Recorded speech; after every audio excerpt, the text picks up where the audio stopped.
The language of dance communicates across cultures and moves us in body, mind, and spirit. Dancers travel far and wide to share their work along a network of presenters who recognize that the arts go hand in hand with community development. For over 30 years, Dance Place in Washington, D.C. has been an important hub along this network. Always moving forward and working to expand their reach, Dance Place is a vibrant community center, theater, and school, a permanent home for dance.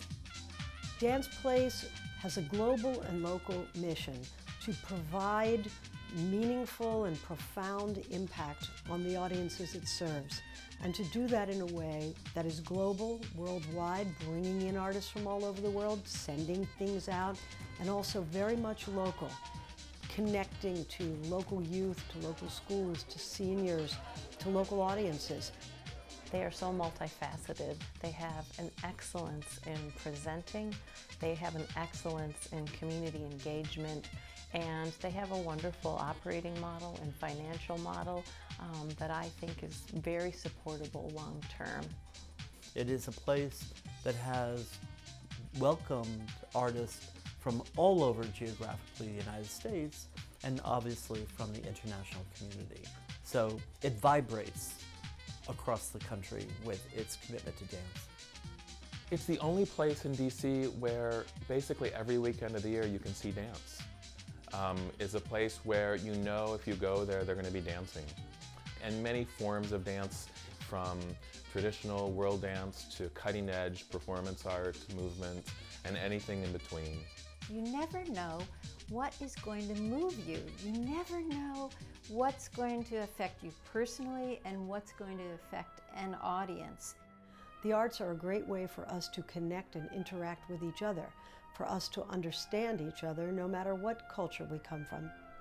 We're really having a lot of international groups come in. Last year we had this fabulous group, Katoomba, and this year we have a group that's coming from Ghana. So we get to see people that really come from the continent, but also there's a lot of local groups that are doing the same kind of work. So we're networking with other presenters that are interested in international presenting as part of sort of a new network of presenters, if you will, that will bring a group to this country and then tour that group around the country.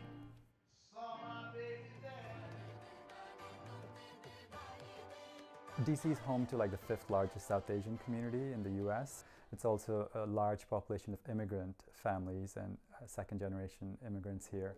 And I feel like dance has to reflect that. And I think that's what Dance Place is doing. It's a catalyst here, and it's giving us a voice and a place to create new vocabularies in dance.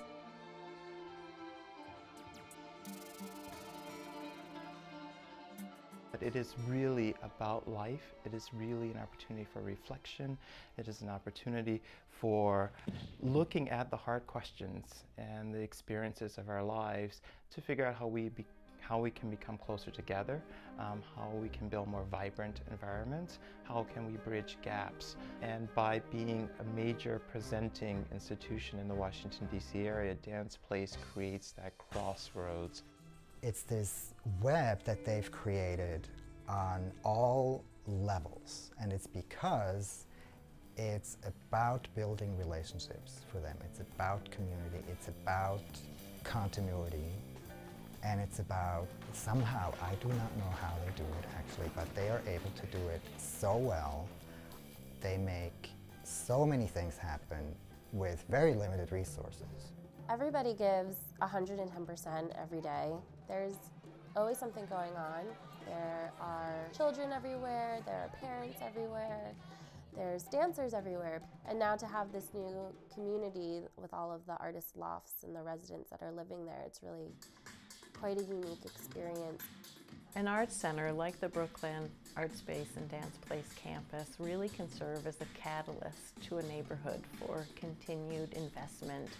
Art Space has projects all over the United States, and one thing I often say is that artists give a community and a neighborhood its heartbeat, its vitality. It's like disseminating energy like the rays of a sun, and it starts to creep out and touch the rest of the neighborhood.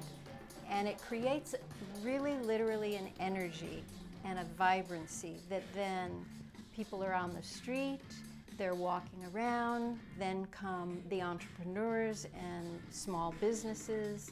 We have 5 charter schools on our block, and now at the end of our street, there'll be 1,000 new residents and 40 new commercial spaces. So we're beginning to see that Brookland will be this arts and education district. I mean, at the end of the day, again, it goes back to the community. Like, you know, each one teach one. If we can have someone who's responsible and focused, then it kind of helps push, you know, the mission in regard, specifically in regard to hip hop, but also in regard to humanity. You know, the idea of, you know, individuality, the idea of innovation and progression. Well, we truly believe that we have this gift to share. We have a gift of dance, we have a gift of just wanting to help people go to their next step. And that's why it was so wonderful for us to host the Dance Motion USA performances, that the State Department wanted to be in our theater out of all the theaters that they could have chosen, because this is the place for dance. So we're in Brookland, we're here to stay. We're investing in our future by a capital campaign and a long-range plan called Moving Forward. It will truly move the organization forward to a new level so that the next generation of artists that follow Deborah and myself will be able to continue the work of creating work, presenting work, teaching, and engaging in community revitalization.